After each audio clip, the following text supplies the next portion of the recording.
Hello, hello. And today we're going to be playing a rather strange game. I've played this game before when it first came out, and it's made by a single developer as far as I'm aware. It's a Russian gentleman. His name's going to show up in the credits for this and Milk Outside. But I feel like it's a game you either get or you don't. You either it either clicks with you or it's not going to, but they've recently been posting some music for like unreleased tracks for Milk Outside, and they're teasing their new game. So I'm hoping it's gonna be the third Milk game, or maybe it's just something completely different from them. But I'd like to see more of this character because I'd like to explore more of this character's mind and history because they're really cool. But seeing all the stuff music they've been putting out, it's been putting me in a mood to play this, and I thought I would stream it because this is a it's an experience. It's the first game is really short. The second one's a little bit longer. The second one, I'll talk about that when I get to it. But let's go. Ah, nope. There we go. Help me buy milk. Okay.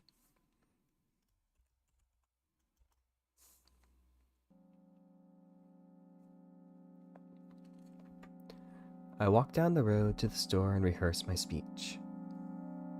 It's been so long since I've been out of the house that I completely forgot what words to say when entering a store. I'm going to the store.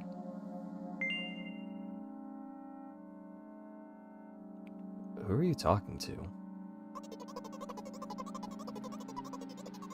I'm imagining as if I were a character in a game. What if it helps me gather my thoughts? What game? Well, there are games where you can see the character's thoughts right on the screen. So I thought, if someone's reading my mind, I need to be very focused so I don't blurt out too much. I take a deep breath of air. Hello? Can I...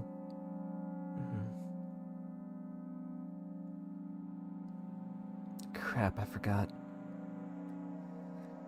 19th attempt, and I'm failing again. I bite my lip in frustration.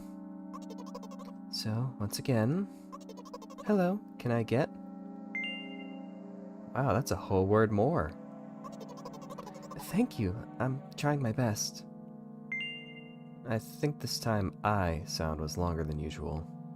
Oh wait, that's L. Fuck. I think this time the L sound was longer than usual. Do you think that's it? Who knows? Hello, can I... Ugh, I wish I hadn't said anything. Don't worry. Okay. By the way, you've been walking with your left foot on the pavement and your right foot on the grass for a full minute now. What? My right foot is frozen in the air. How much? 50 steps on the pavement and 51 in the grass. You have to undo the previous step.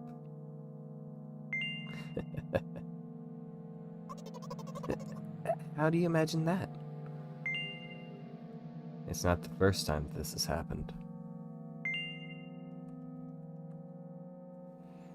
You've been taught the right way, haven't you? Come on. I don't remember. I'm ready to burst into tears. Ugh, here we go again. So, step 1, take a step back to get your foot exactly in your own footprint. Wait a minute, what do you mean step 1? What then? But it's already the 52nd, or... wait, I'm going backwards. So then it's the 50th. It doesn't add up. Okay, step 50, take a step back to get your foot exactly in your own footprint. Could you rephrase it just a little bit? You can't just repeat a phrase without changing at least one word. People don't talk like that. You're hopeless. You make it sound like it's my fault. The store closes in an hour, so you'll be very, very guilty if you don't buy milk. Damn, really? Well, are you ready? Hell yes. I carefully move my foot backwards, looking carefully into the dense grass. As I enter the store, I turn to the first person I see. Hello, can I...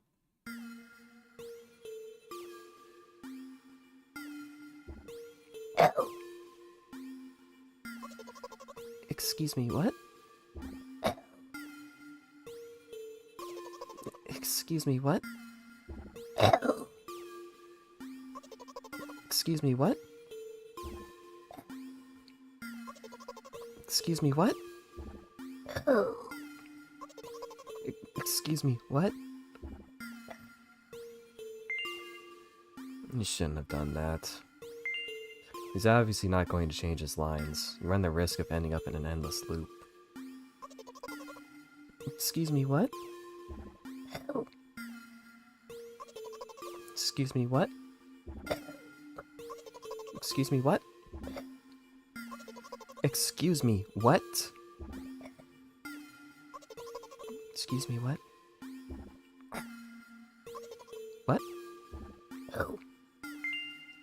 What is he trying to tell you? He's trying to scare me, but he doesn't know that I'm terrified by the letter O? But shit.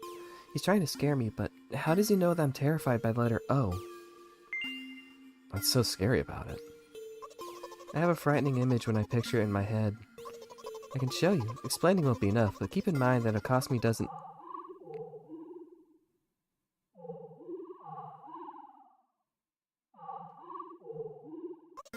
Something like that. So, I'll just continue to ignore his question. What? What? What? What?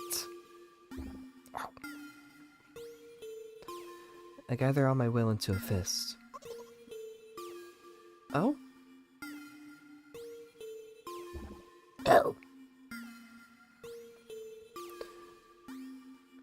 My interlocutor shook and crawled away. You just repeated after him. And it worked. Do it more often. Wait, I said he crawled away. Did he really crawl away? I mean, I didn't even look in his direction. When exactly did you say that? Just now. Personally, I didn't hear it. You're just trying to distract me. But I know that my words were shown on the screen. I'm standing by the shelves. On the rack there are bags of milk.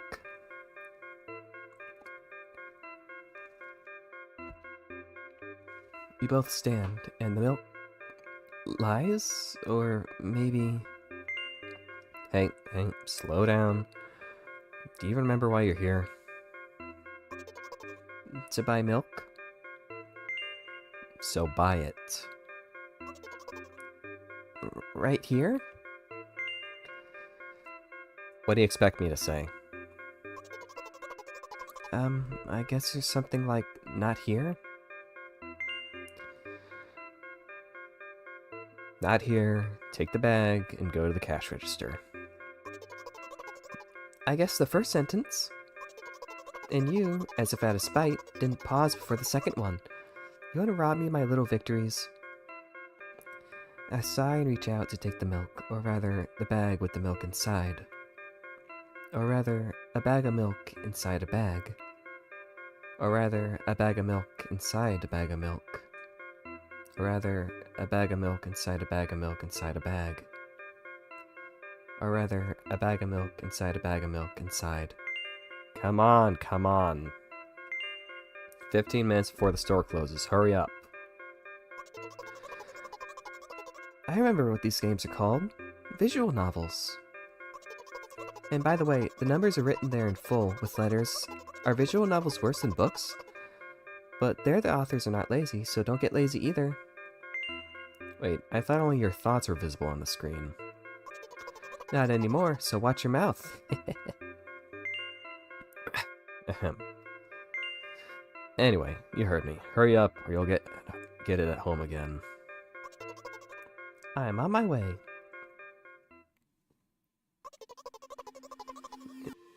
Hello? Can I get some milk, please?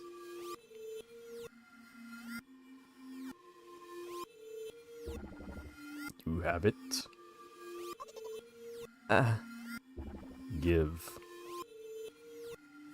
Put a weighty bag on the register. Of course, not just the bag, but the milk too. Hi, can I have it, please? No. Please?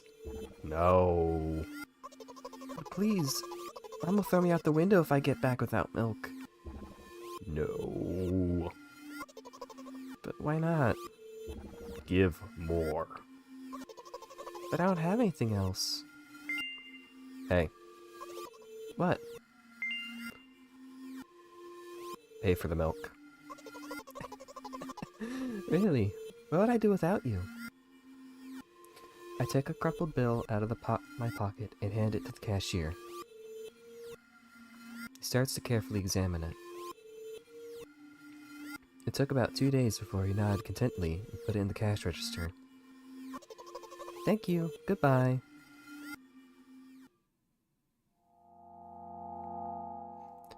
I walk down a familiar street past the gas station. A bag of milk unpleasantly tugs at my hand, reminding me of the days when I was in physical therapy. By the way, they gave me a bag at that checkout, so now I'm carrying a bag of milk in another bag. Don't think anything of it. I just love the pyramid structure of verbal constructions. The gas station is getting closer. How are you feeling? Thank you for your interest. I feel like a mile-long bar of ice cream. What is that supposed to mean? As if I'd tell you. But I'm really interested. Well, look. The ratio of water to milk and the volume of air occupied by me is about 30-1. And then yeah, ice cream is not the best, unless you want to drink more than eat. Anyway, the road from the store to the gas station is a stick, and the road from the gas station to home is ice cream.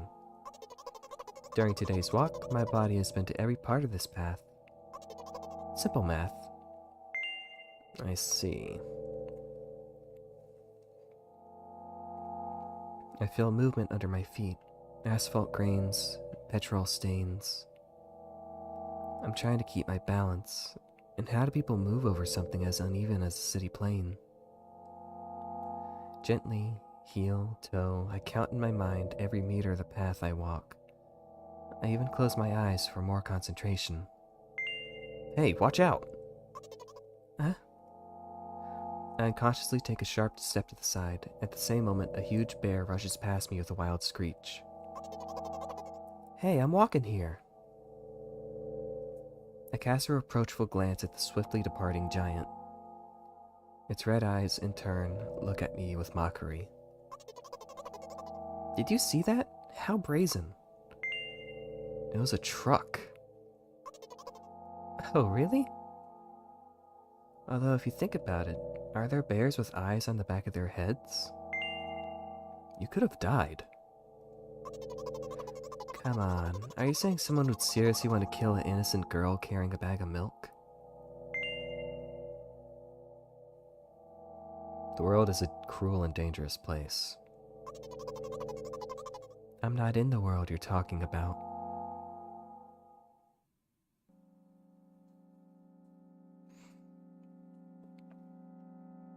My journey continues. If you think about it, the road from the store has one interesting property. It adjusts to me in the most bizarre ways.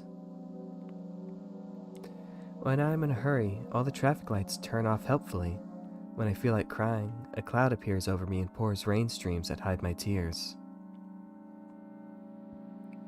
Right now, I can feel a cloud slowly gathering over top my head. I'm sad. Are you sure this is really happening? What else could it be?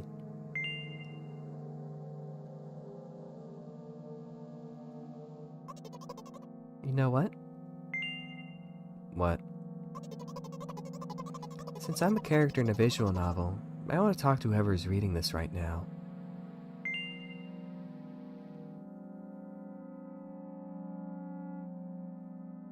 Ah, crap, I forget which one I'm supposed to pick.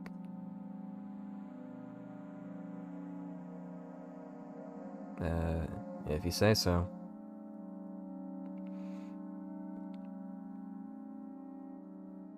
I forcefully squeeze my head with my hands and place a thought block. Out of the corner of my eye, I notice a small bench, the perfect place for my cliched visual novel monologues. I move closer, place a noticeable weighted bag of milk next to it, and raise my head to the sky.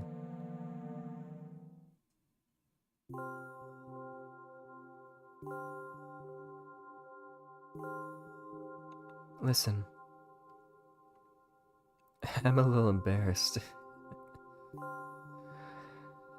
I realize that I'm going crazy. The medications are getting less and less effective, so ultimately things will happen painlessly, I hope. You know what I'm talking about?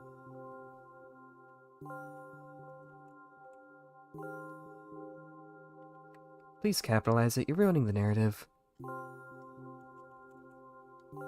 Really? I must be nothing like the model protagonist at all, huh?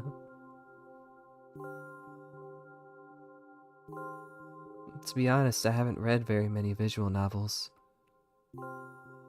Sometimes I regret it, because now it costs me a lot of effort just to distinguish between letters and words. By the way, if you don't mind, I'd rather not name my diagnosis. Let at least you be the one who sees me for who I am. Even though I made you up, don't take that away from me, okay? Don't ask me for too much.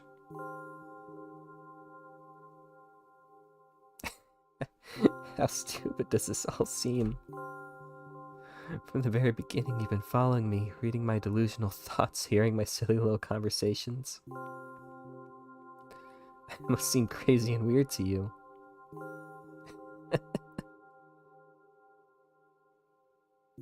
What is it like to see the world through my eyes? Ever since something happened, all I see is red. Red blood everywhere. No, don't worry about me. I got used to it a long time ago. Admittedly, I'd even forgotten what other colors look like. Come on.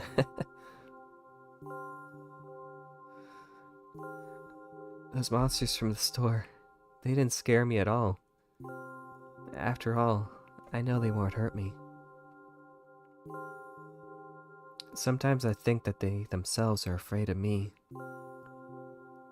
Can you imagine that? By the way, if you want to ask me what happened, please don't. Promise? I'm serious.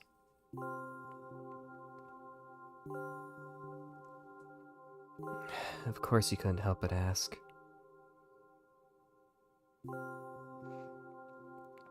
In the end, I'm just talking to myself. Sooner or later, I'd have brought it up. So, you're really that interested in what happened to me?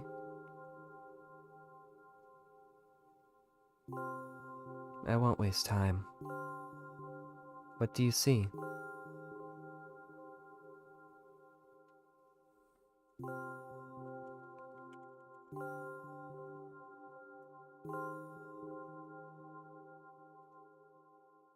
Anyway, this is my dad. Some of his parts, at least. We do have a very difficult family. But despite all the problems, I never would have thought.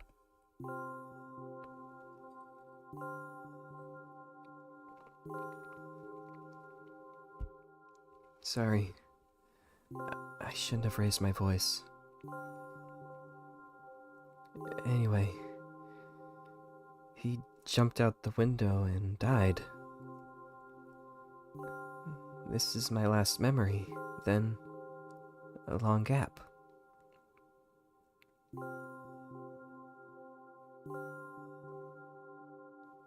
Strange.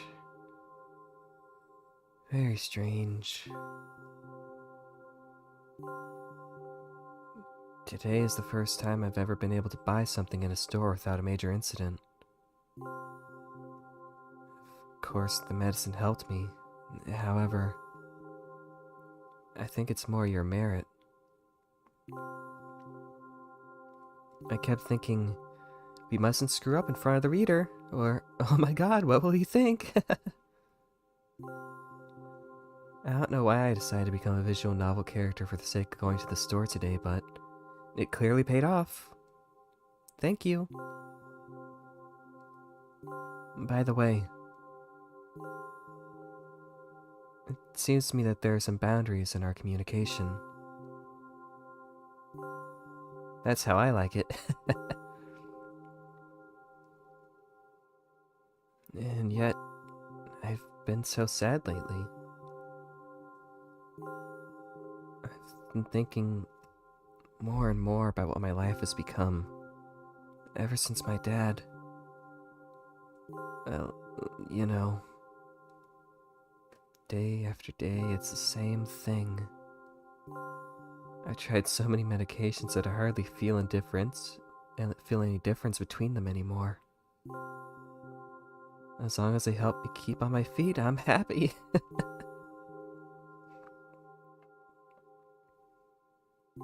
But you know what? Today is a special day because I have you. There's so much I want to tell... That was very rude of you. Oh no. I'm not going to pressure you. I'm just advising you to go home. I understand. Well, dear reader, shall we go?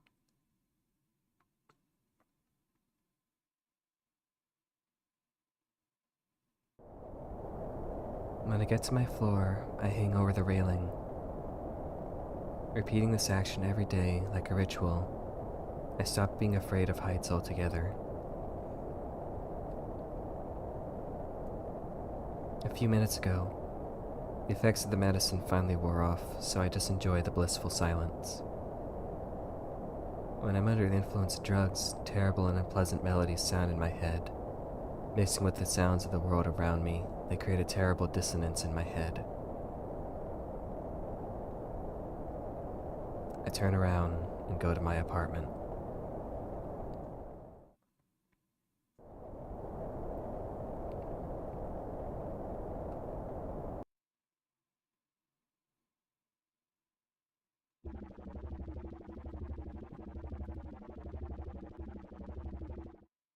Did you bring the milk?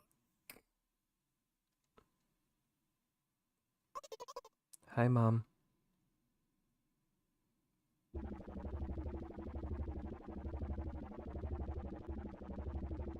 Did you bring the milk? Yes, Mom.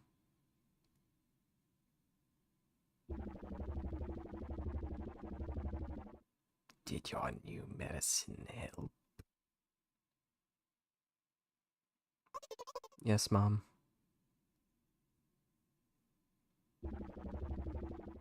Go to bed.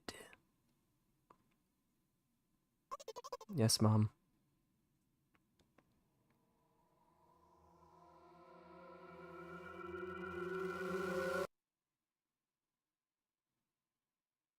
Yay! First game's done. Time for second. Yeah, these games are weird. They are very much a game that I feel like they resonate with certain kinds of people, and they might not resonate with like a wider audience, but they're very. I really dig them. Okay, hang on 1 second so I get this.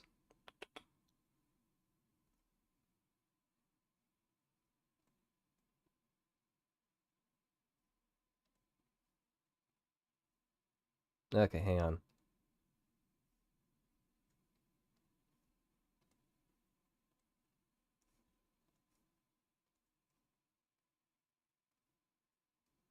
Okay, why isn't it? Oh, there we go.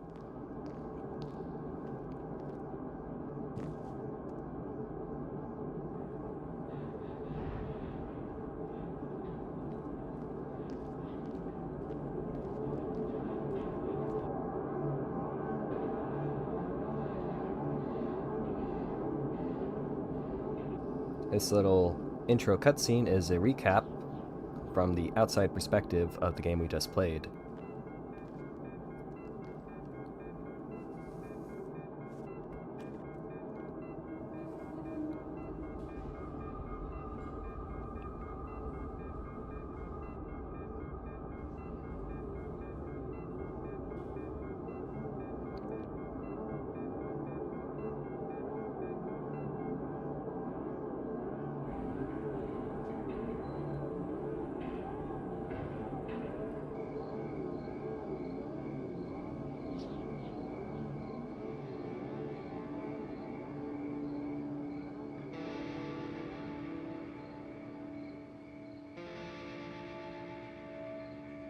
Man, this game's soundtrack is so good.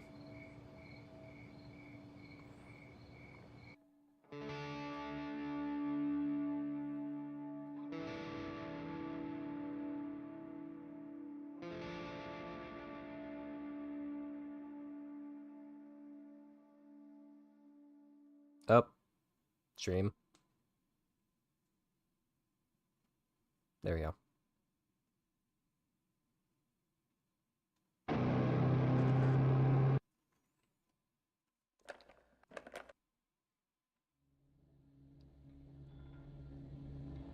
Let me line this up a little bit better.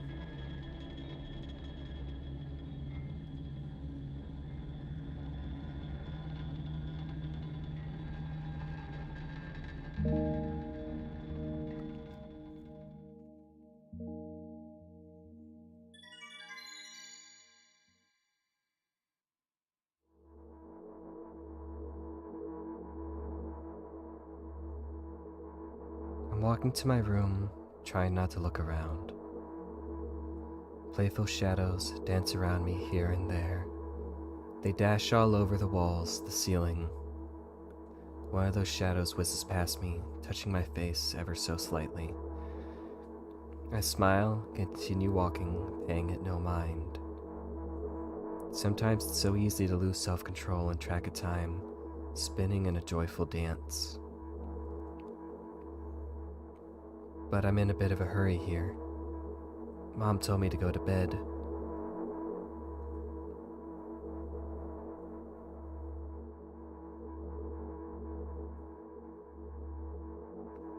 I walk past the kitchen on the way to my room. The door is shut, but I can still feel the chilling air coming from the other side. My first thought is that there's a living corpse blowing into the keyhole, laughing mockingly. That's so silly. I'm absolutely sure we have no corpses in our kitchen. I know for sure that we've never had any corpses in our kitchen. I'm absolutely sure of that.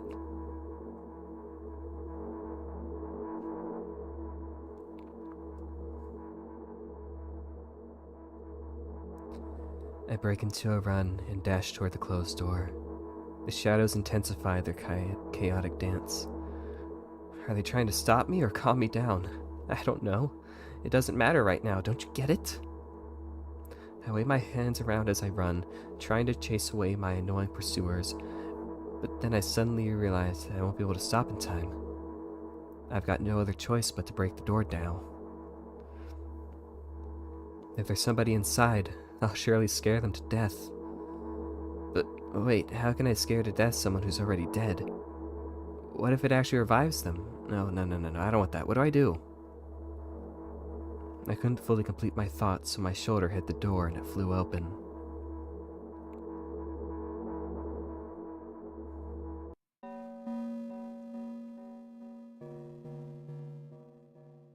As I expected, there was no living corpses inside, but there was a bag of milk I bought today, sitting right in the middle of the table, watching me with its unblinking eyes. I stare back.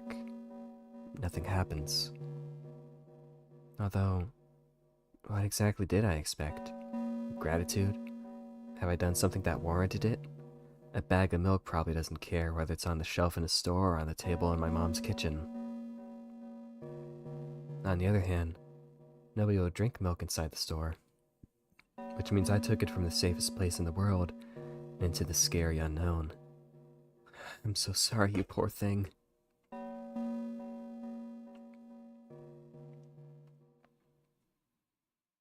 I turn away in shame and leave the room in a hurry. I only bring others trouble. I walk toward my room through a narrow corridor.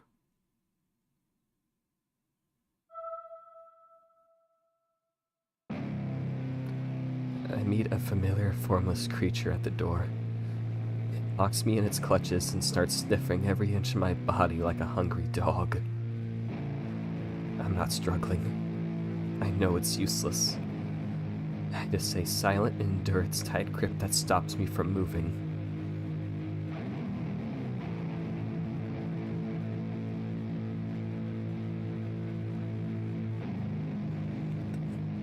After sniffing me from head to toe, the creature holds out its ugly paws, bearing a single claw, thin and sharp like a blade.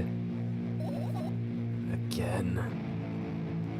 I stare questioningly into the monster's bottomless eye sockets. The creature squeezes my hands until my veins start bulging, and I just keep staring into the black cavities where its eyes should be, ignoring all pain. I've promised so many times. The moment it says that, its claws pierce my arm. I don't feel anything other than the barely discernible crawling under my skin and the ring of tightly sprung sinews. But then the claw injects its venom into me. It hurts. A white veil appears in front of my eyes. My fingers cramp and start twitching frantically. I lose control over my body and slowly slide to the floor, just like last time, but... Why do I feel so hot? I feel my blood boiling up. Strong shivers run through my body, paralyzing every single cell, while my veins and arteries heat up, almost bursting from that pressure. I try screaming. Instead of producing words, I vomit thick, milky foam. The creature notices it and throws itself at me in anger, grabbing me by my throat while keeping the poisonous claw inside my arm. Kill me! Kill me!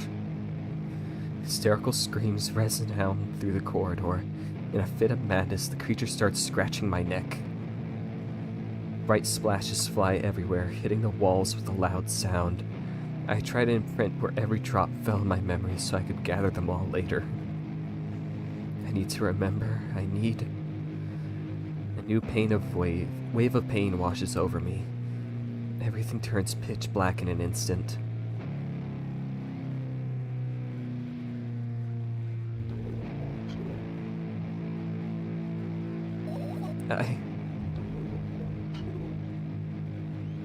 I'll never drink milk ever again.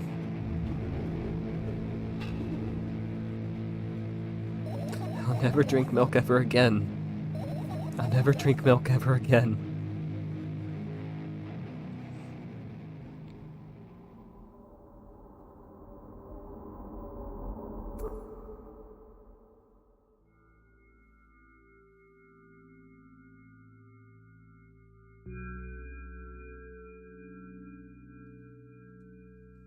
Finally get to my room. So tired of all this fuss. Thankfully, I still feel comfy and warm in my room. Even the weird sounds coming from outside don't make me anxious at all. Mom told me to go to the bed, so I need to perform all the needed preparations. I've washed my face, and now I'm standing in front of the mirror with a toothbrush in my mouth. I look at my reflection. It shows absolutely no desire to sleep.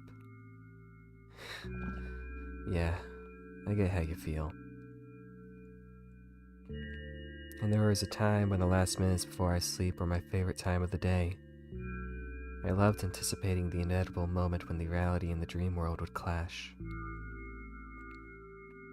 I woke up for that moment's sake, lived through the day for it. My biggest dream was to sleep all day long. It would have been so cool. But the dreams always slowly but surely slipped away, as if somebody fished them out of my head. One after another, until nothing was left. And now I have to sleep again, even though I don't feel any need for it.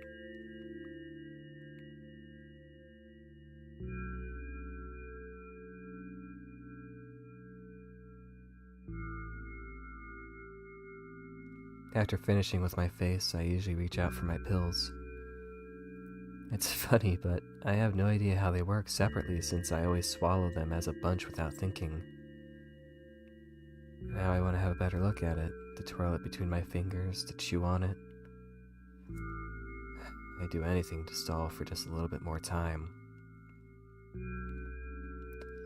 A smooth, protruded red capsule is looking at me. It's covered in a murky, semi-transparent film. I can still discern its contents. So, what do we have inside you?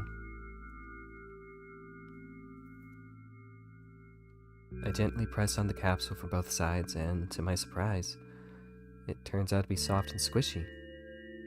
I press harder, and the capsule pops. Sticky, bright red liquid pours out. Filthy, filthy. The pill flies straight to the waste bin, and I start rigorously washing my hands. No, there's no way I'm drinking that. Next was a flat pill of the same blood red color. There are some letters printed out on it. Oh, I get it. This is the medicine that makes me really sleepy. But it's not the type of sleep I want. That's not it at all. It's fake. No. I don't want ever to look at it. The pill flies into the waste bin as well.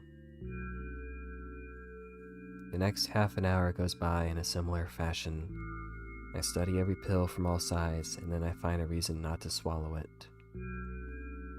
I invent my own medicine instead, and enjoy swallowing them one after another, letting myself drown in their healing effects.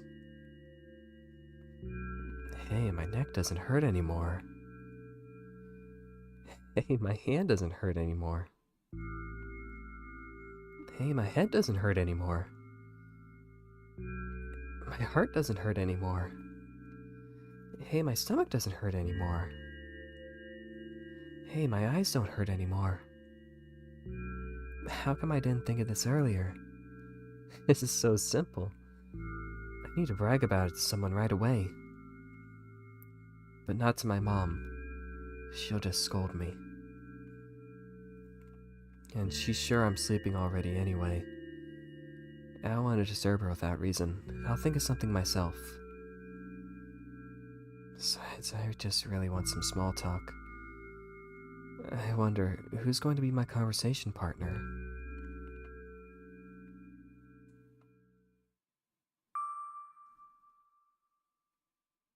Hey.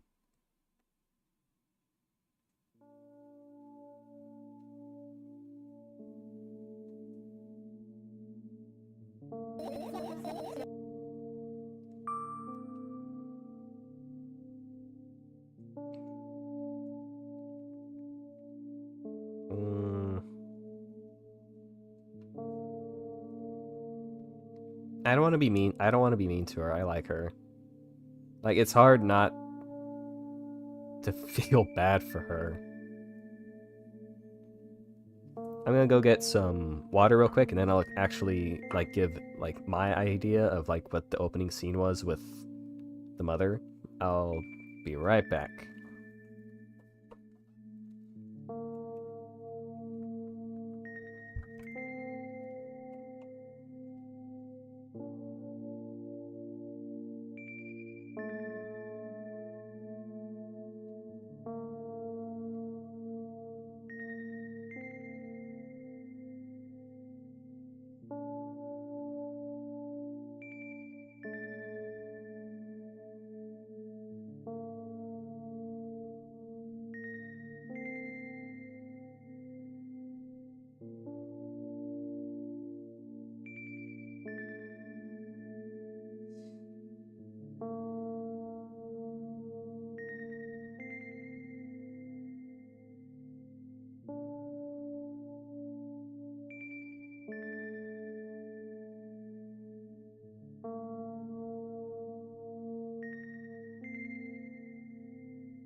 I'm back, but hang on just one second. Hang on a sec.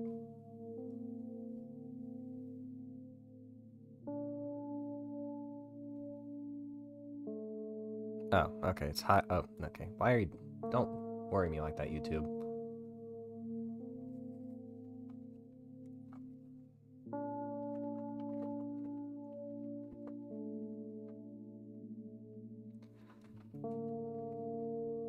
Okay, but my theory on what was happening in the opening scene, I think she doesn't have like an official name. The fan name for her at the moment is Milk-chan. But my theory on what's happening in the start of the game with her, I think she's allergic to milk. I think that when she goes into the kitchen and she takes a drink of the milk, that she starts having like an allergic reaction, and her mom shows up and stabs her with like an EpiPen or some type of form of like emergency medication, and she's freaking out during it because she's dying, or she's having a severe allergic reaction, and her mother's trying to keep her alive. It seems a lot more malicious. I mean, granted, what's been shown of the mother, it's... I love this game because there's so much that you can just infer, and it's just so horrifying just trying to piece together what has happened to this girl just from her dialogue, because you're going to learn a lot more about her in this game, but like what happened to her dad and how she saw it and how that has caused what's going on in her head. But I think because it's from her perspective, her sense of reality is really warped and not well, that she perceives her mother trying to save her life as being this type of demonic entity that's stabbing her and causing her pain. And that's just unsettling, man. I don't want to be mean to her, but I can't tell if that dummy is being like a friendly, hey, dummy.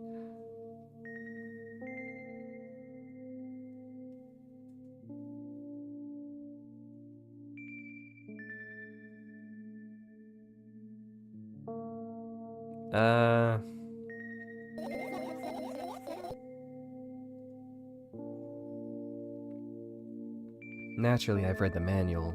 Judging by the pictures, the overdose side effects are the usual headaches, dizziness, exhaustion. Basically, nothing I can't handle by myself. After all, now I know how to do it. You didn't reply.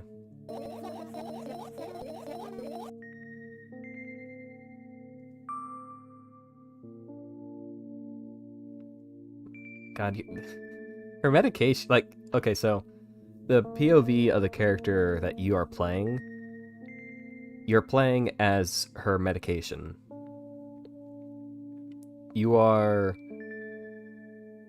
She is taking a form of medication, and you are playing as the medication trying to help her deal with her mental issues. So she's effectively talking to herself, and you can either like in the first game, I didn't do it because I didn't want to be mean to her, but like if you're a dick to her, like every time you have a dialogue option, you get like a non-standard game over where she goes, oh, well, I guess the medication I'm taking, and insert your name here, isn't good, bye-bye. But like in this one, you can just be an asshole to her for like no reason. But I guess that also could be reflective of her, because she doesn't seem like she's clearly unwell, and it could, like, the amount of snark and self-depreciation that your dialogue options are providing could also be reflective of herself and of how she thinks she needs to be treated, which could also be inferred on how she's treated by her mother after what happened to her father, or even if her father treated her that way as well. I'm pretty exhausted after today. Well, I guess you are too. You need to go to bed.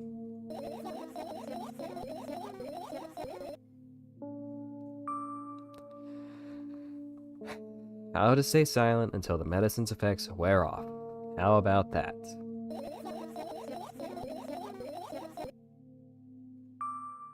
That's exactly what I'm doing. What a bully. Actually, why am I even worried about this?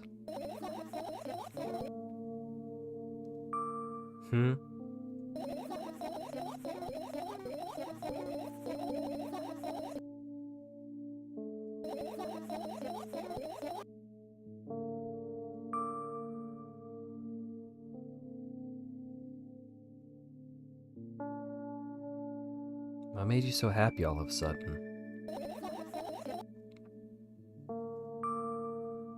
Remember yourself a couple of hours ago.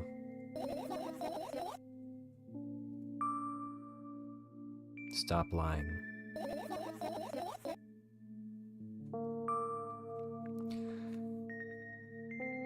Whatever, unlike you, I won't forget that pathetic snotty girl for a long time.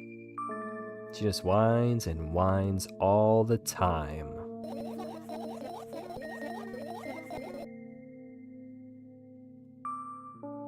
So you're the one calling the shots now?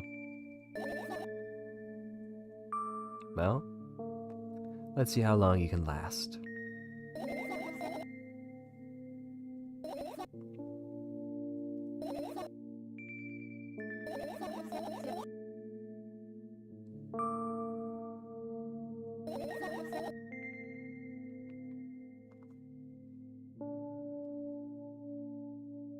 I can feel tears streaming down my cheeks, hanging from my chin and then falling onto my clothes. burning holes in them. That was fast, but not unexpected. Go wash your face. Then we'll decide what to do with you.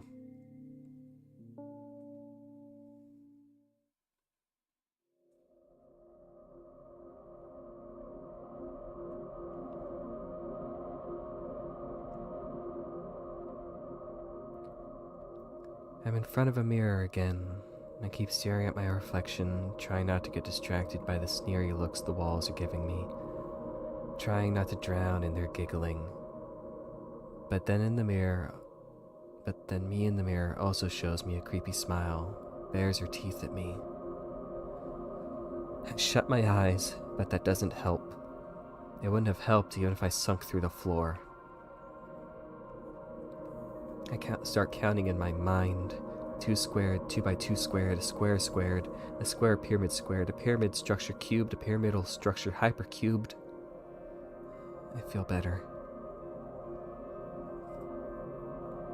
My head is splitting apart now. Sorry for being rude.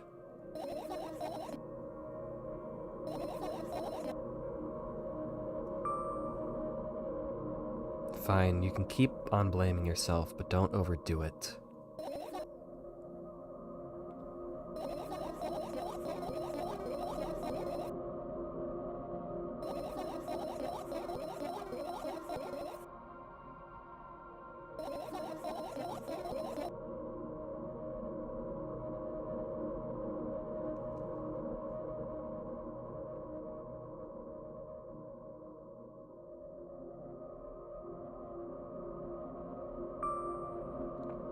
Is that why you threw away the medicine?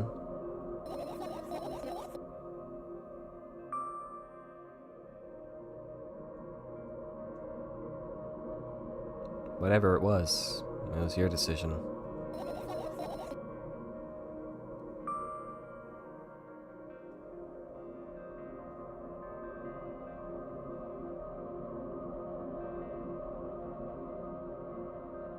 And what do you think?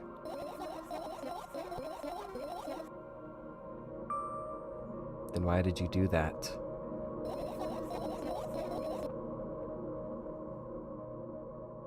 It's true. The pain subsided for a bit at that time, but now I feel it triple in force.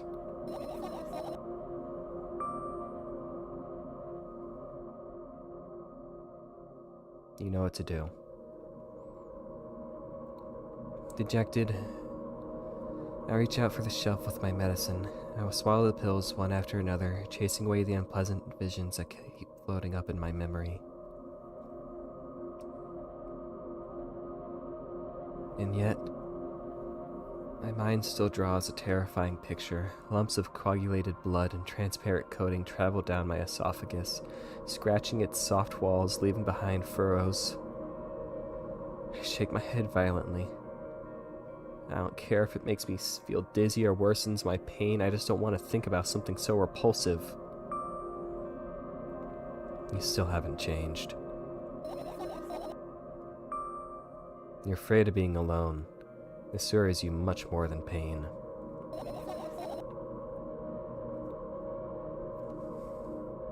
I toss the last pill into the air and catch it with my mouth.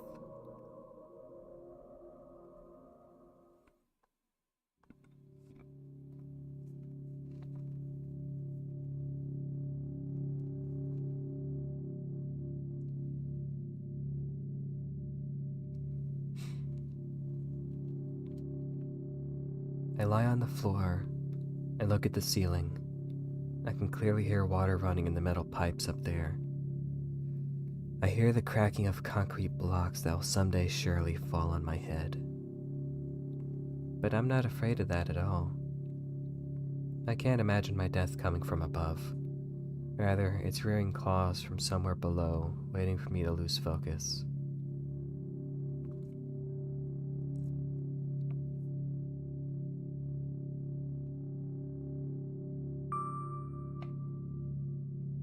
Do you want to talk about it?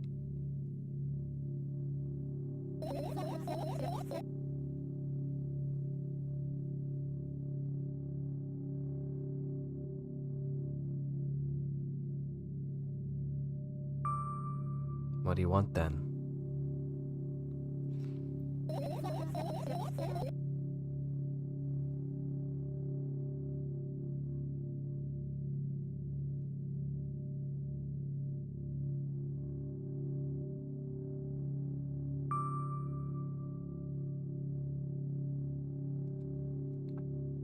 Even if the ceiling is bound to collapse, it won't be today.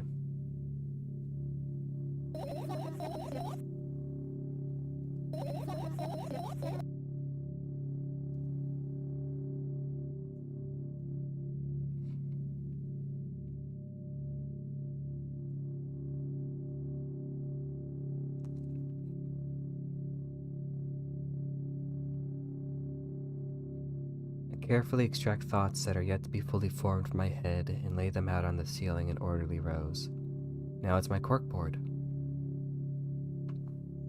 In hopes of seeing the whole picture, I switch them from one place to another, pile them on top of each other, scatter them around. In the end, I throw them off with my hand, annoyed, and start over. You can always imagine your thoughts as something small and swarming, like cockroaches. I don't mind either way.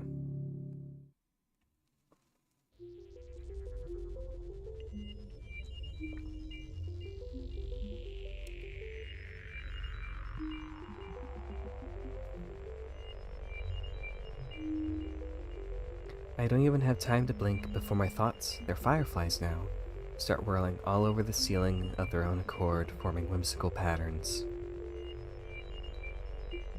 I can only observe them and wait for the right moment.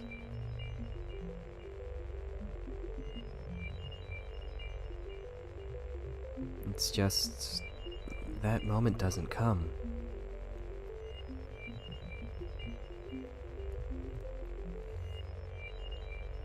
The mocking sounds of flapping wings coming from the ceiling make me start losing my patience.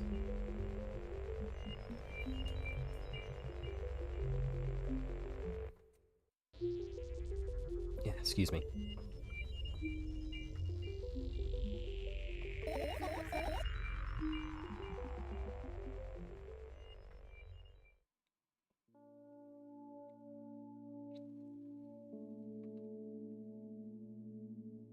I spring to my feet and scream at the top of my lungs. The fireflies scatter. Good job. Now start over.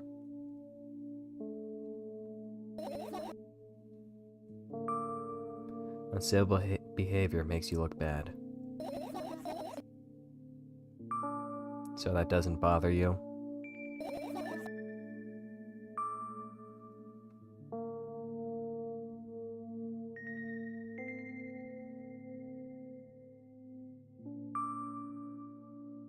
A lot of people act like this.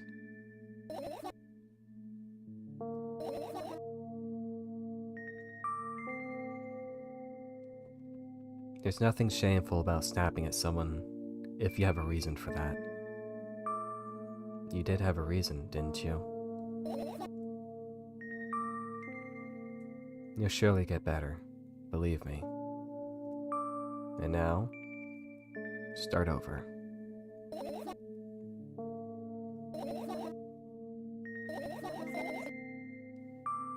What do you mean?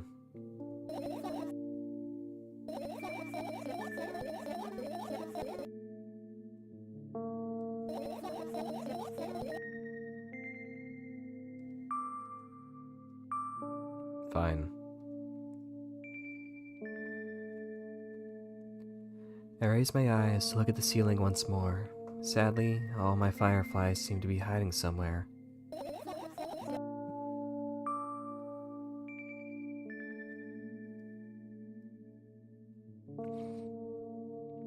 I glance around the room. There are too many places for a creature as small as a firefly to hide. Oh, the fuck was that? To hide here.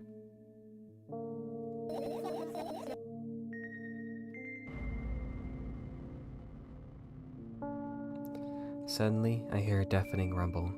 The clock just hit midnight. It's so late already. But I can't go to bed right now.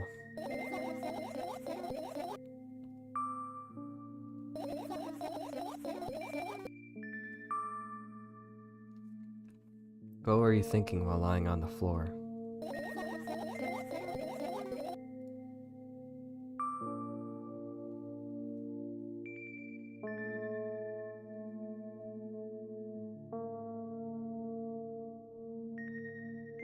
So this game has got like 6 different endings. So I'm trying to like I got all the endings in this game. It takes like 5 hours to actually do. Yeah, let me see if I can save actually.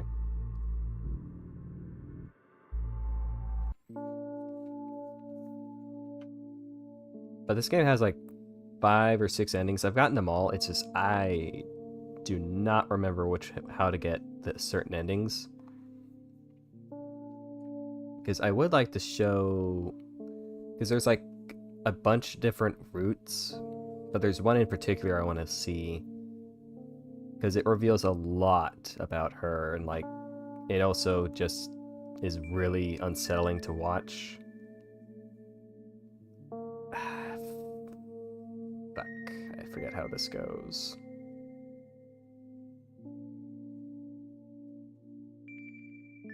This one?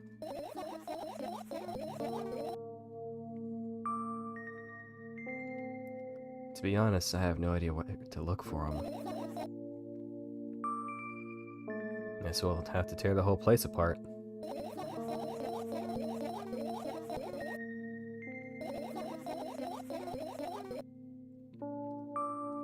Why?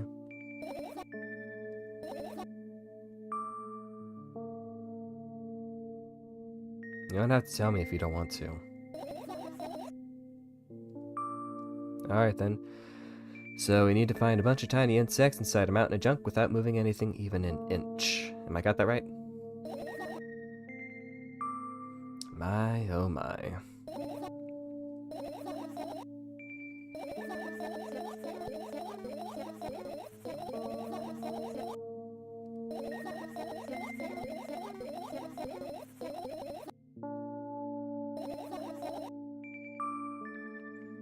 And what about the things you use regularly?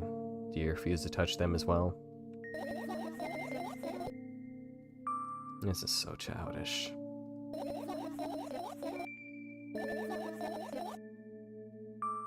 Oh no.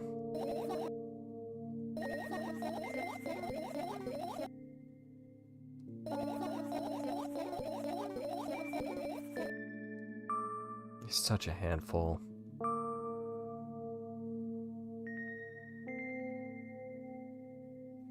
Ah.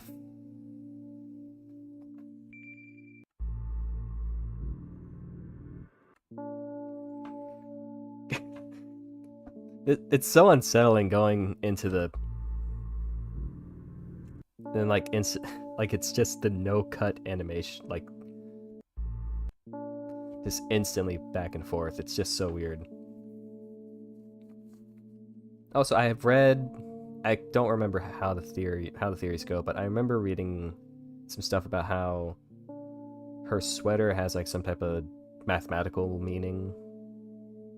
I know that's just a 0 with like an X through it, but apparently it has like some type of deeper meaning relating to like her brain. I'd have to go like hunt it down, but it was an interesting read.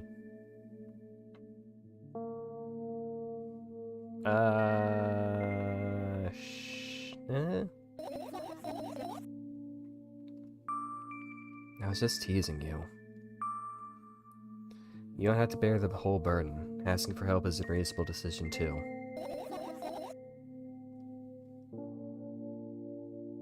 I go to the middle of the room and look around. Where would I hide if I were a tiny firefly? Ah, this is so thrilling. My heart gets warmer from the pleasant anticipation. Hey. Look down. I look down. After a moment, a small ball of light and warmth crawls out from under my sweater. Wowie.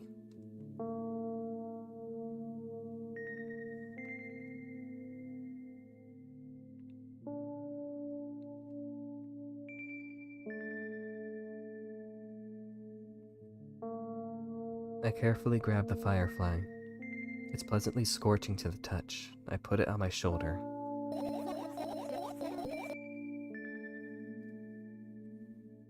As if it was in order, the firefly slowly drifts up, circles around my head for a bit, and then flies into my ear with the speed of a bullet. One down, let's look for the others.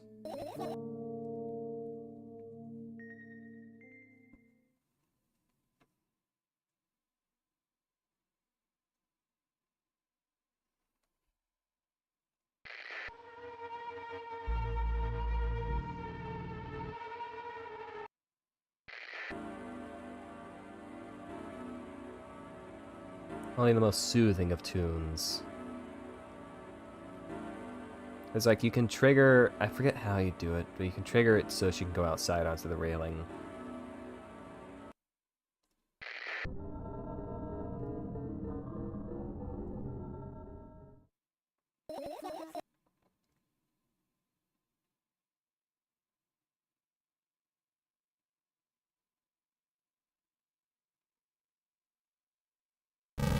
Oh, shh.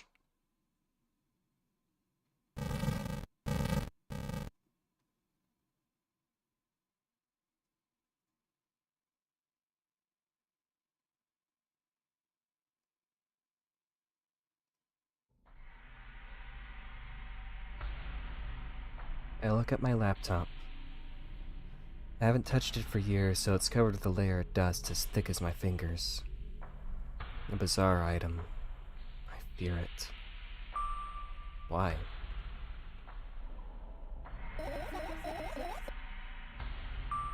Wonderful. Tell me all about it.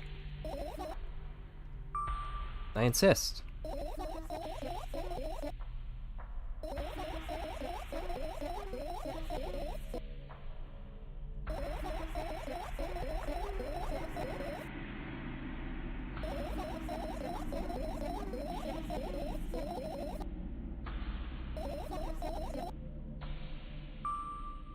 You had amusing hobbies. Hmm?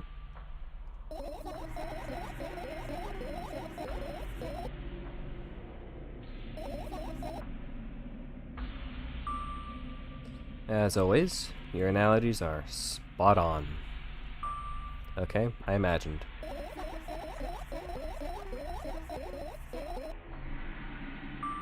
Okay. Okay, I got it. Do you want to talk about something else?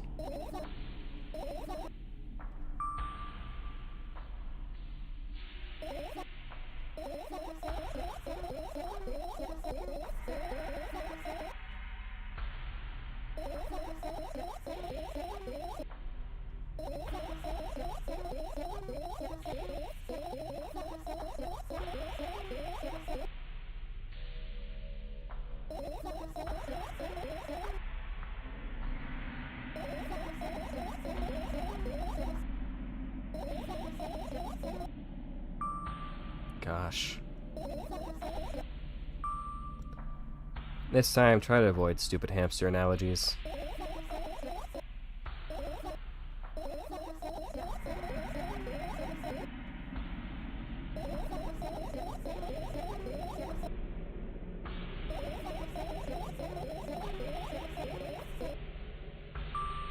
Hey, don't get distracted.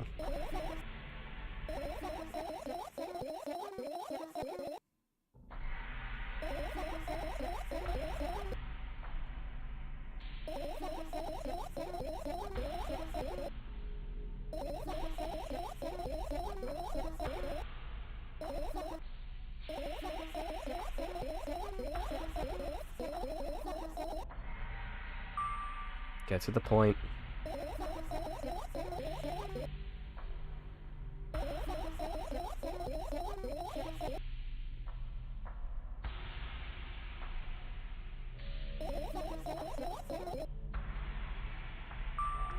Why?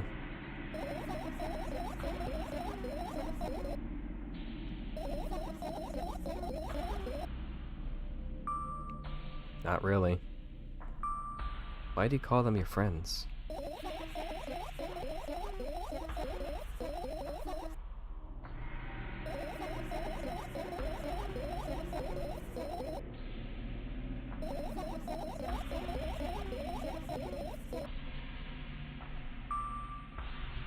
The longer you speak, the less I follow.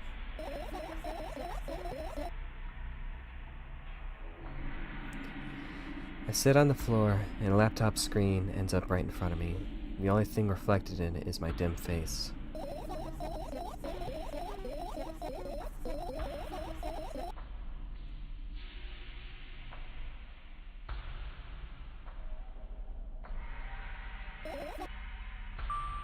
Hey, let me know if you need a break.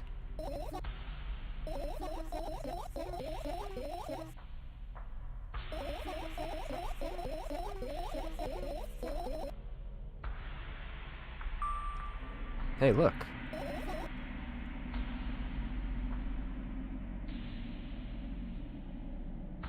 Suddenly, a firefly slowly crawls out of laptop's vent grill. I reach for it. It gets on the top of my palm, blinking all the while. I think it's trying to say something.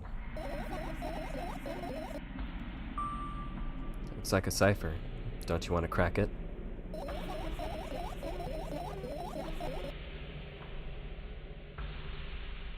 The firefly stops glowing for a moment after that. Then it starts glowing again, as if going back to its senses. For some time, it thinks about the further courses of actions, then flies up and dashes into my ear. And what about your story? You must be mad at me for interrupting you. I'm sorry.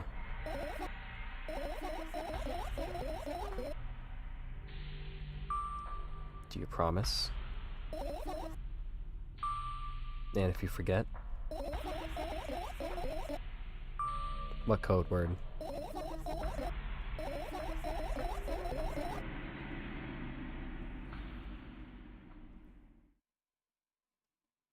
Okay, so that I know.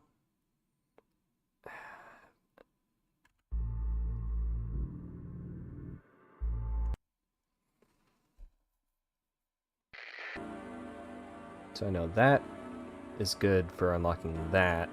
Get outside. I think it.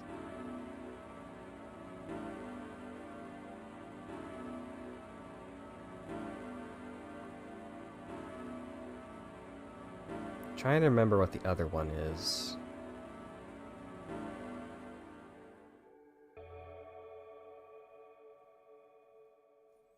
This is my sketchbook.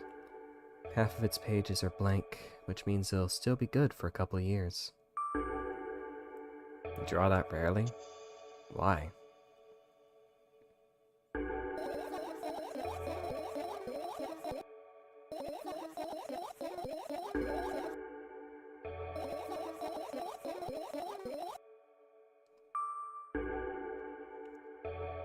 Well, maybe you can ask your mom to buy you one.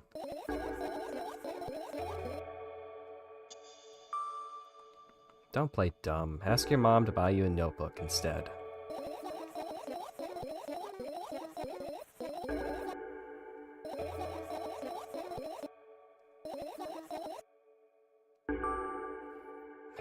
Man, you're a tough case. I get closer to the sketchbook, stepping over the wires, the sleeping bag, the cracks in the laminate, and the window's reflection. The sketchbook is lying on the stool. From my height, it seems like the stool is missing 2 legs. I squat and look again. All the legs are in place. Will I be able to think of an interesting allegory? Oh, let's not go there, okay? I stand up and study the sketchbook from inches away. Its pages are pure white. The last drawing is buried on the previous page, the way it should be. Too bad. I'd love to see it.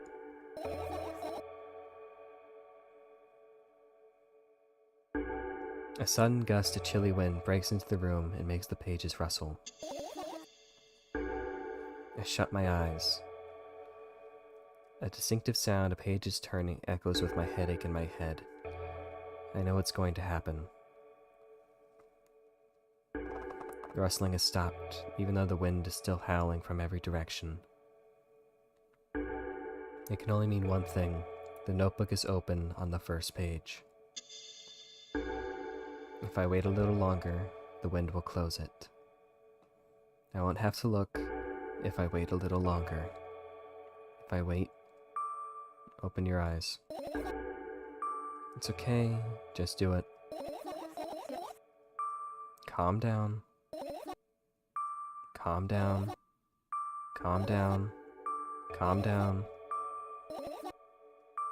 Calm down.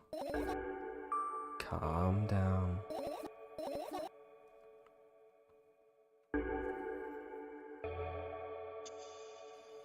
I open my eyes with utmost caution. The notebook is still open in the middle. No drawings, nothing. The pages are still pure white. I don't know, did you? Next time, don't close your eyes. I couldn't finish speaking because the pages started moving again. Don't close your eyes. Trust me. The rustling grows louder. The pages lift up. I can almost see the outlines of drawings on previous pages. No way. Everything that is in the past should stay in the past. Look! Look there! A barely visible light seeps through the pages. With every new gust, it becomes brighter and brighter. The wind immediately stops. For a moment, the world sinks into perfect silence, but only for a moment. The buzz that has always been haunting me fills the surroundings, but it doesn't matter now. The firefly blinks, flies up and enters my ear, buzzing loudly all the way. It spends some time looking for the perfect spot in my head, but then its buzzing dies down.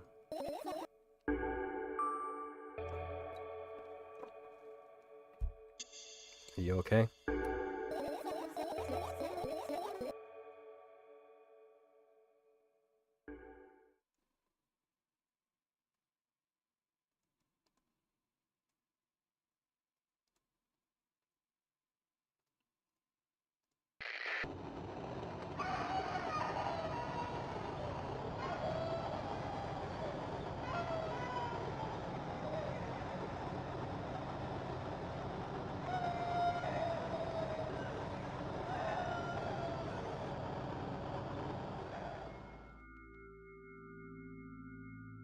I look down. My school bag, worn down and silly, is almost screaming of its own uselessness.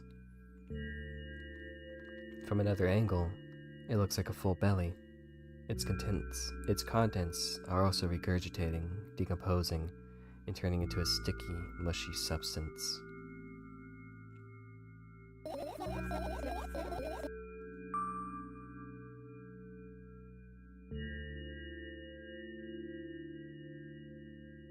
Is it this one?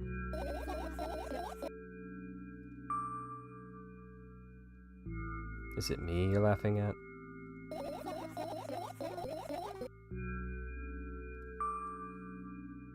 I'm not going along with this nonsense anymore, got it?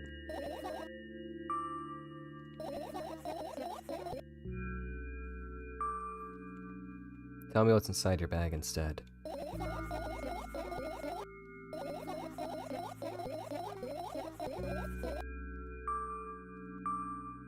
You used to go to school, didn't you?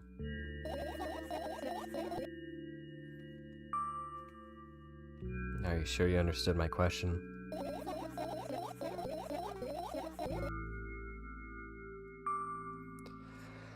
Alright.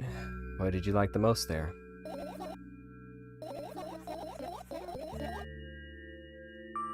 That's it?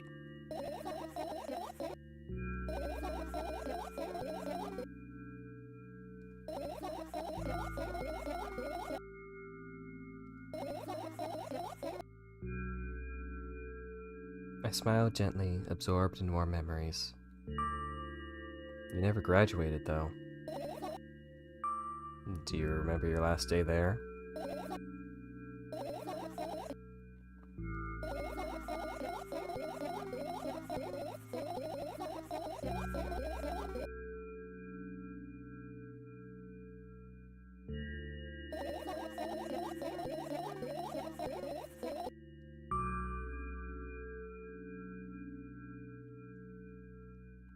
what happened then. Actually, I should say, I feel like that's one of the more important dialogue things.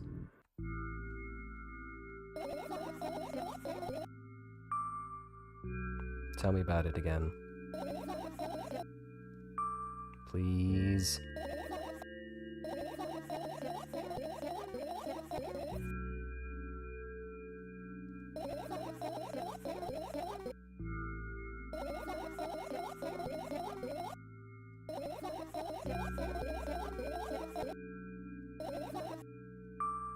Tell me about it again.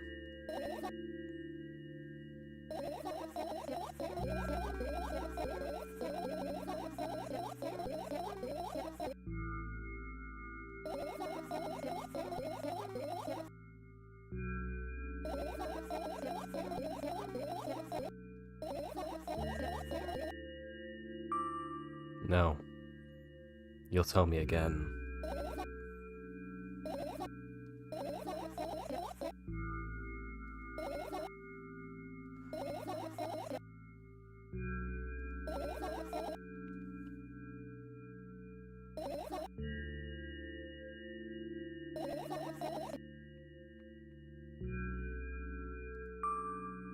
What happened next?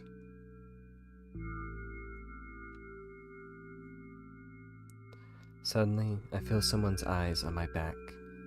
Knowing that these moments should never ever be ignored, I turned around. But there's nothing there. What happened next?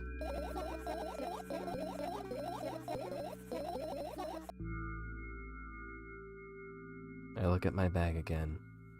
Light pouring into the room through the window glints of the metal parts. And there's also a shadow underneath it, which means it's real. Sadly.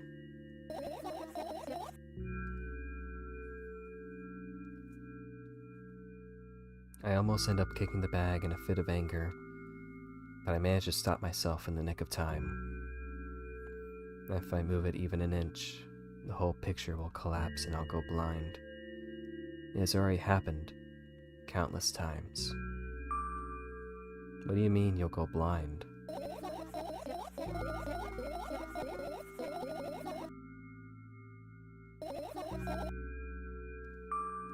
Look at your feet. I look down and see that a small insect is crawling toward me from my bag. It's barely glowing, and it can't even fly. I guess this firefly is really tired. I bend down to pick it up. The firefly starts growing brightly as soon as I touch it, and then flies up. After doing a victory lap around the room, it flies toward me with high speed. I shut my eyes, anticipating the firefly to enter my ear. That's exactly what happens. After it gets inside, it buzzes for a little while and then goes silent. I wonder why. Sure. Let's continue searching. Ah, fuck. Okay, actually, I'm gonna look up. I hate using guides on stream, but I'm gonna look it up because it's like really like important shit for her character. Okay. Why are all the God damn it, all the guides are in Russian.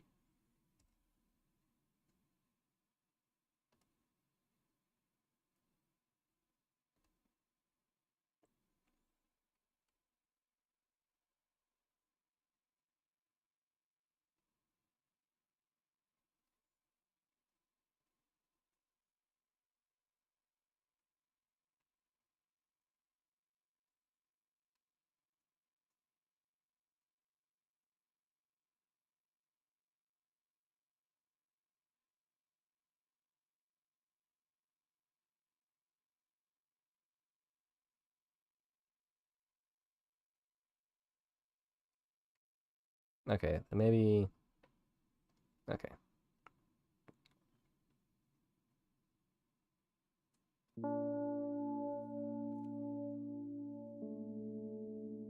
I managed to gather my thoughts, but something still worries me. On the other hand, I wasn't supposed to be happy anyway. Why not?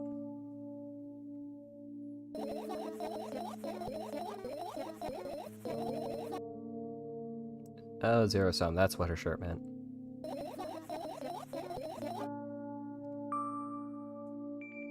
You shouldn't think too much. It hurts you. Yeah, I got it. Okay. Okay, I don't need a guide. How about you get some fresh air before sleeping? Well, go to the balcony, breathe in some air. Somehow, those words triggered a panic attack in me. I subconsciously step away from the balcony. Why?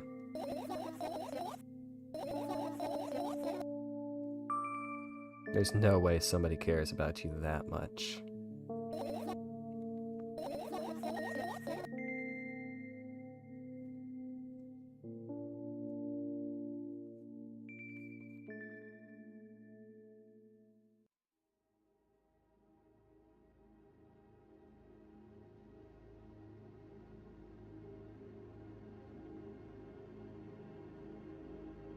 My apartment building looks like a bottomless cooking pot, but instead of soot, it has hundreds of concrete and metal boxes on its walls. There are lights on in the windows, there are muffled voices coming from inside. The howling wind spirals up and splits into hundreds of independent streams. It seems like it wants to be heard by every person living here. It must feel so lonely, living in an endless silence. Your apartment building is pretty weird, isn't it?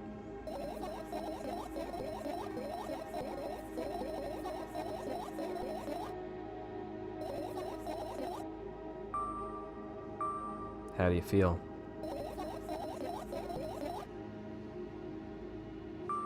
Still, you're anxious, aren't you? You're looking in every direction, but not up.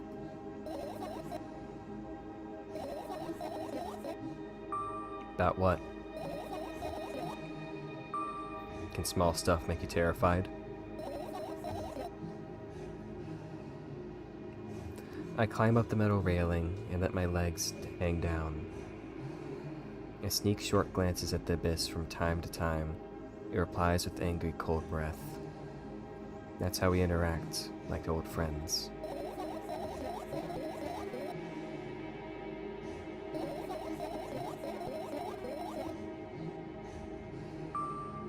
That's weird, isn't it?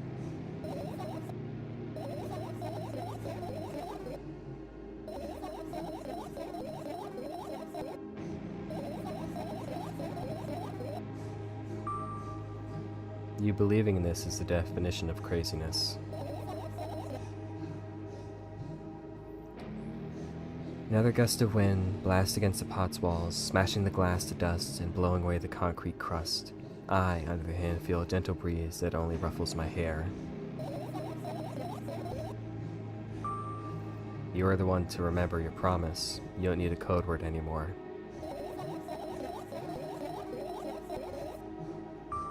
Nonetheless, you've made that promise.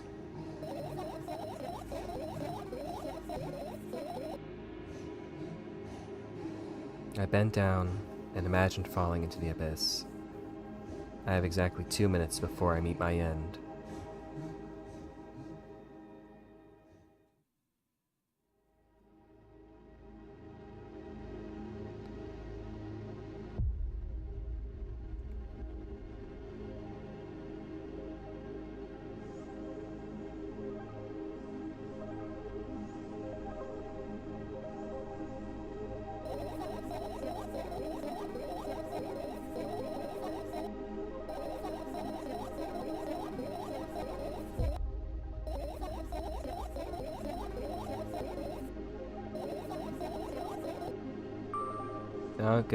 I don't quite get what you mean.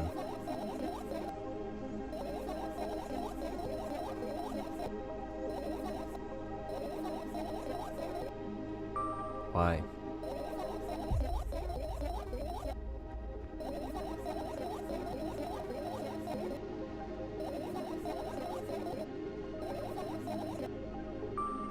According to that logic, it'd be better for you to keep your mouth shut forever.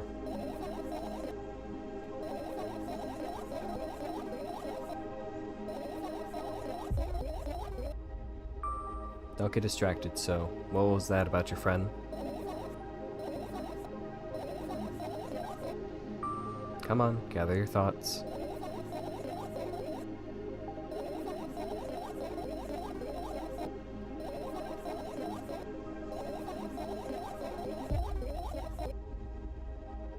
I grit my teeth. The wind whips my face without mercy. It slices my skin into uneven stripes, as if it's a piece of thin cloth.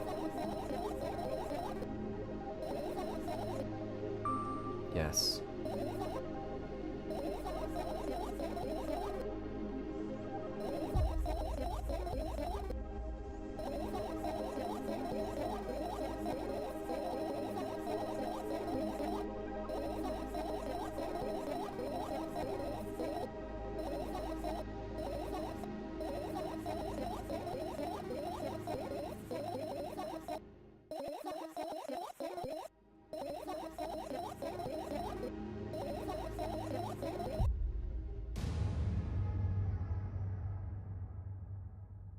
My body finally crashes into the ground, smashing into millions of tiny pieces like porcelain.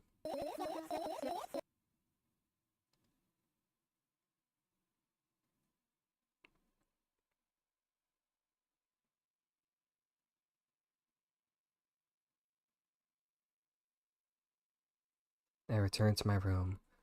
Thankfully, it hasn't changed one bit during the minute I was outside.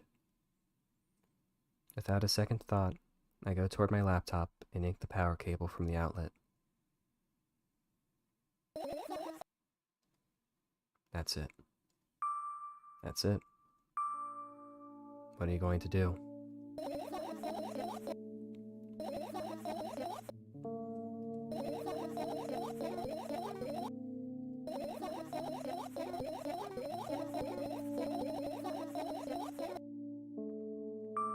And yet,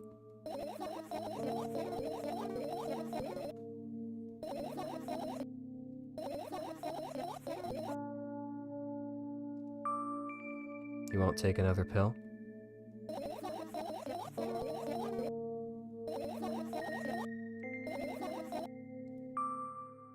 That's a goodbye then?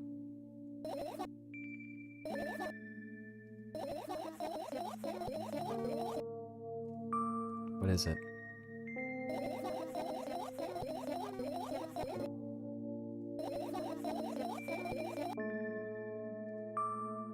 You'll see tomorrow. Fine. What's the favor?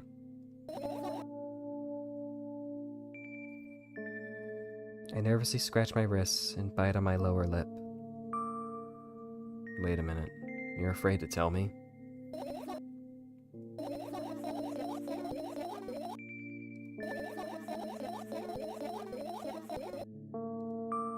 Stop. I get it already. Still, I won't leave you alone until you tell me. No, you!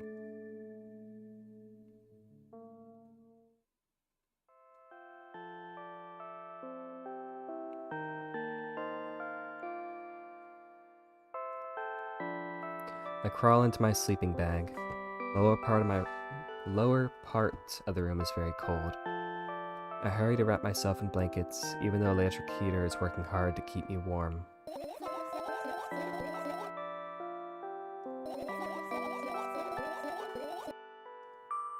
Of course I'll believe you.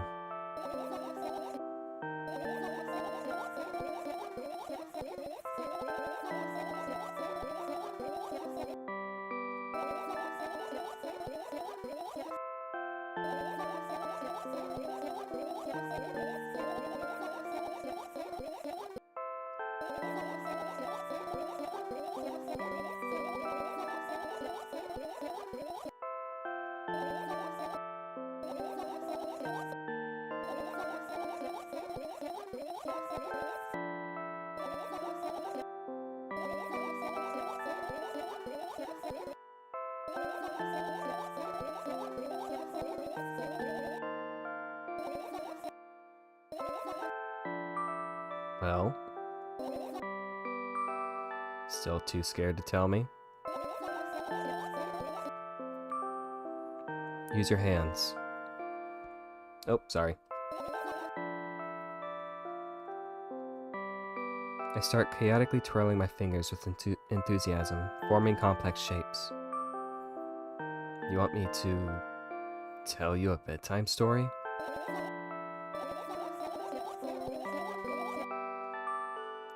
Relax. Nobody can hear you. I'd be happy to, but I have no idea how to tell them.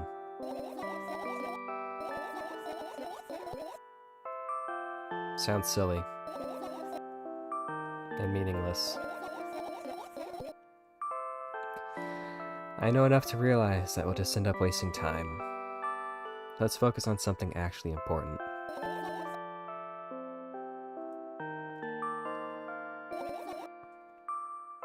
Close your eyes.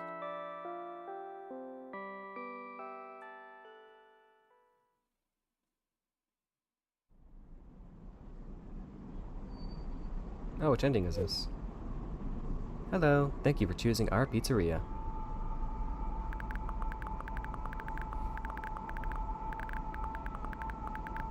You know, this place is so empty, though I don't feel particularly good or bad because of it. I'm all alone, but at the same time, it feels like I'm not. There's a lot of thoughts in my head. They always keep me entertained. I can create a whole world with them. And I'm sure I'll be able to fill the void around me if I try hard enough. Although,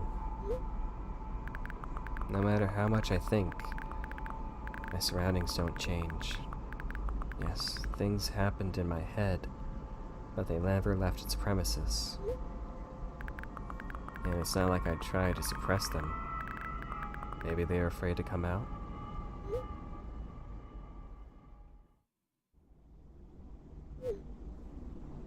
What kind of pizza would you like to order? Anyway, there's so much space in my head that could be put to good use. So every thought would make a senseless and merciless circle in my head, destined to go back to where it started. But there should be an end somewhere. You can't wander around forever. What do you think? I know it sounds scary, but it's not scarier than constantly existing among the void. This place is safe. And nothing bad will happen here. Nothing good will happen either, though.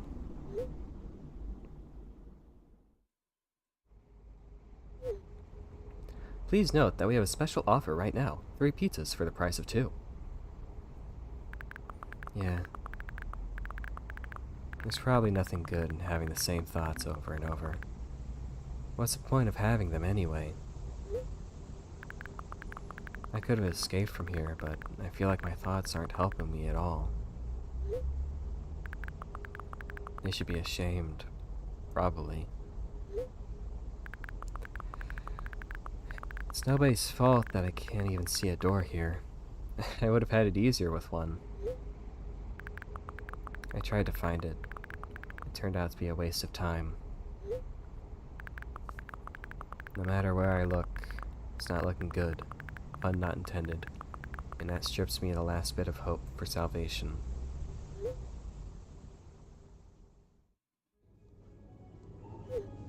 We also have a discount program for new customers. You can learn more about it on your account page. Don't you think that me being here is also a waste of time? What's the point in that? I can just keep on thinking, and even then, my thoughts are as meaningless and empty as everything else. Does it mean that I'm not filling the void, but I'm a part of it?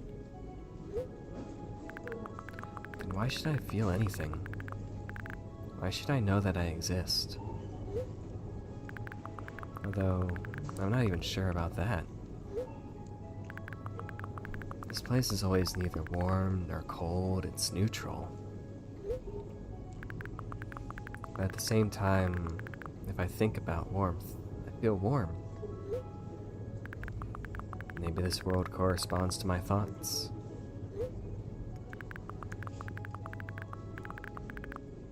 I wouldn't want to admit that I'm completely empty. I'm not the reason everything had disappeared, right? Can't I just adapt and get used to having nothing around me since I can't do anything about it?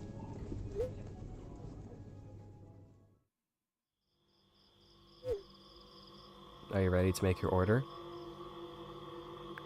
Yes, that's right. I shouldn't care. It's empty here, and it makes me feel neither good nor bad. I'm all alone, but at the same time it feels like I'm not. There are a lot of thoughts in my head. They always keep me entertained. I can create a whole world with them. This place is safe, and nothing bad will happen here. Nothing good will happen either, though. Me being here is a waste of time. I don't fill the void, I'm a part of it. This strips me of the last bit of hope for salvation. I shouldn't care. It's empty here. It makes me feel neither good nor bad. If it's nobody's fault that I can't even see a door here, what's the point in having one? I feel like nobody is helping me. They should feel ashamed. I wouldn't want to admit it, but I'm all alone here. Sorry. I can't do anything about it.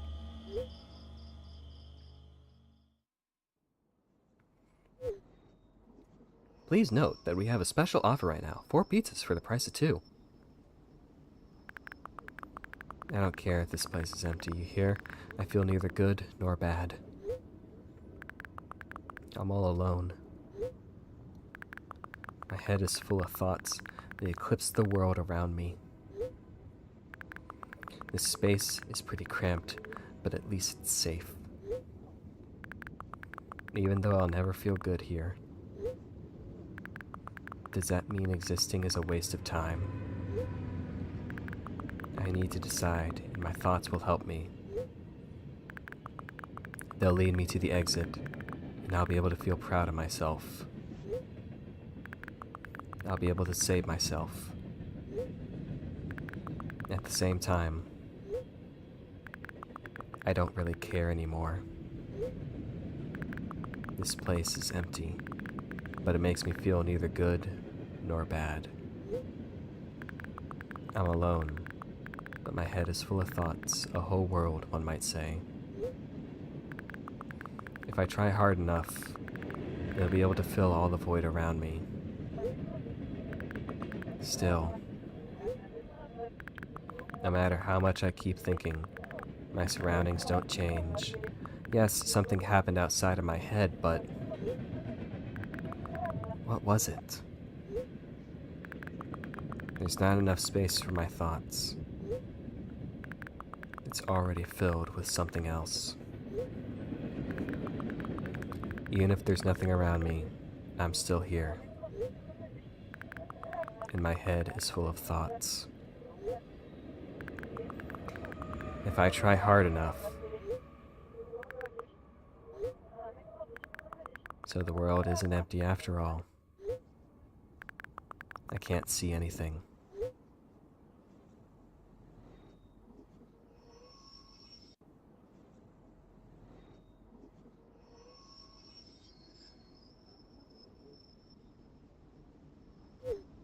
Session timeout. Please reload the page.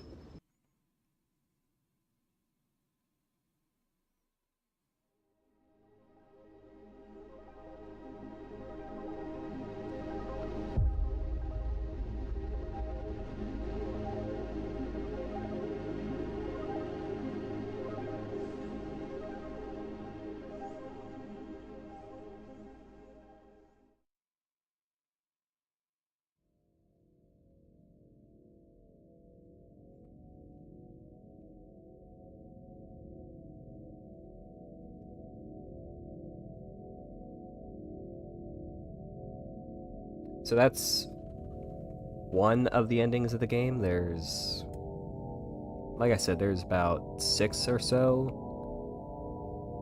I don't get that ending. Like, I don't really understand what happens in it. Because, like, each of them have, like, a symbolic meaning to them. I haven't really figured out what that one means. They're all equally as vague and abstract, which makes sense because she's dreaming. She's having a dream for the first time in forever.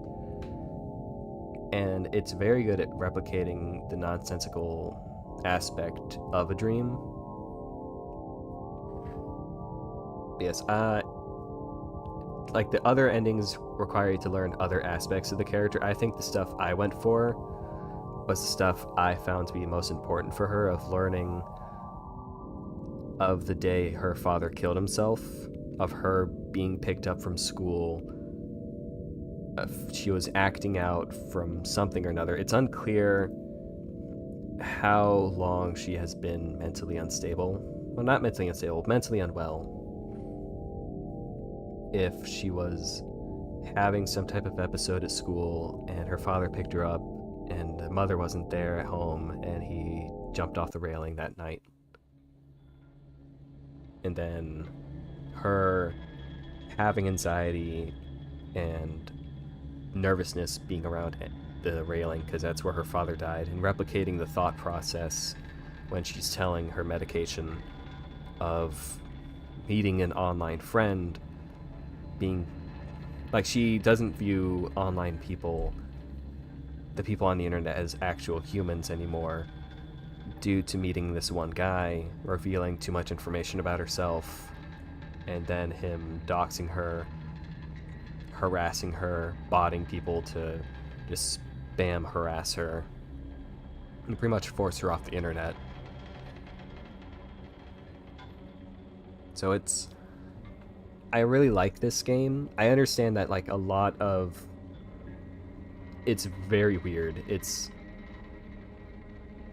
very much something that you have to meet on its own terms.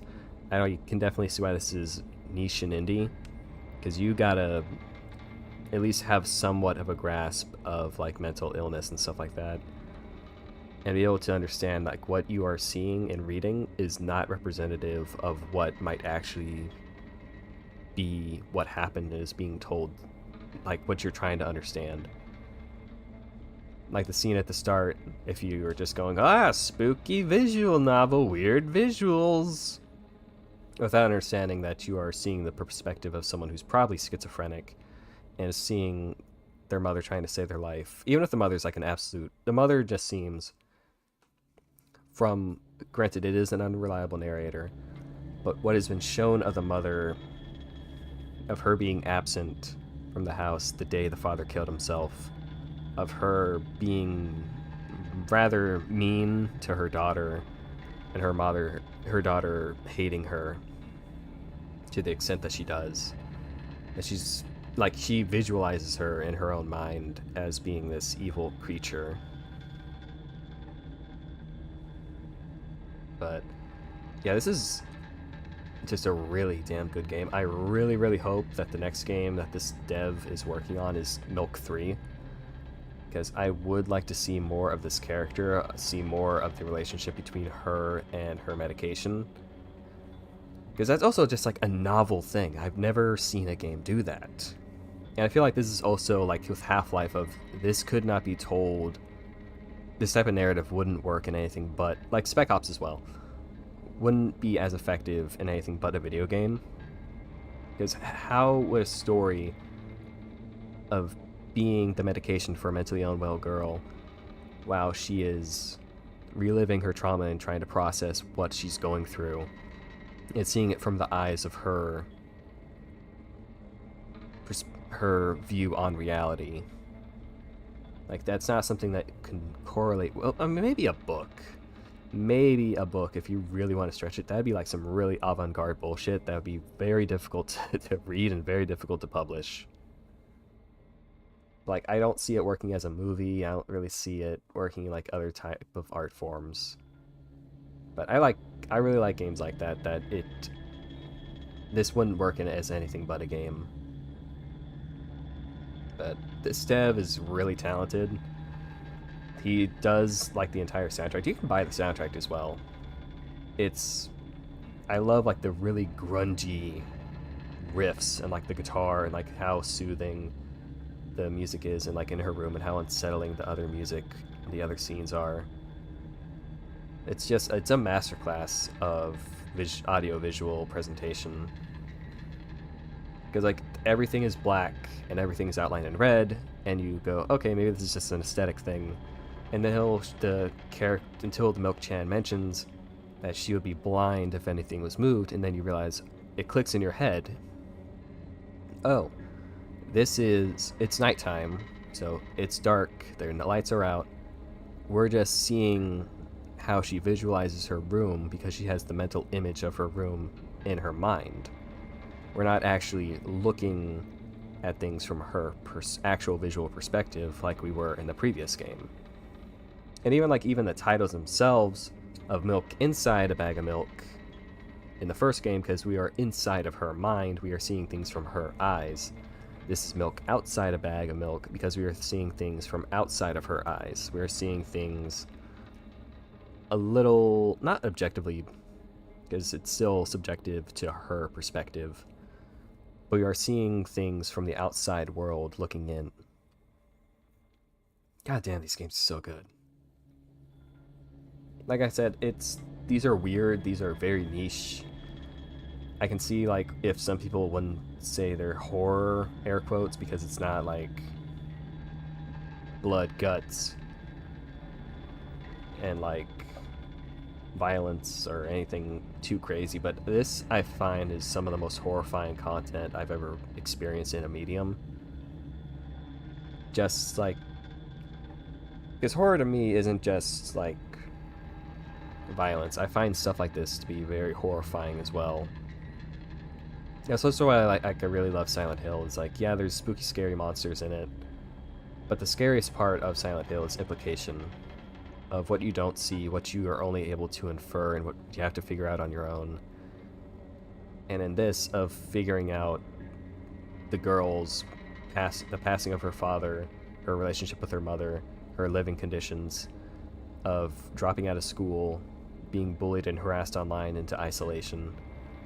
It just paints such a horrific image, and that's something that people actually go through in real life, of people who need better mental help, people who are in bad housing, people who aren't able to finish school due to external forces. Like yeah, Xenomorph's scary, but it hits a lot closer to home, I think, for a lot of other people. And I think that's what makes it such an effective horror game. But yeah, that's about all my rambling. This game is super good. Please go buy it. Please support this dev. I really want Milk 3. buy the soundtrack for the games as well, because they are absolute bops.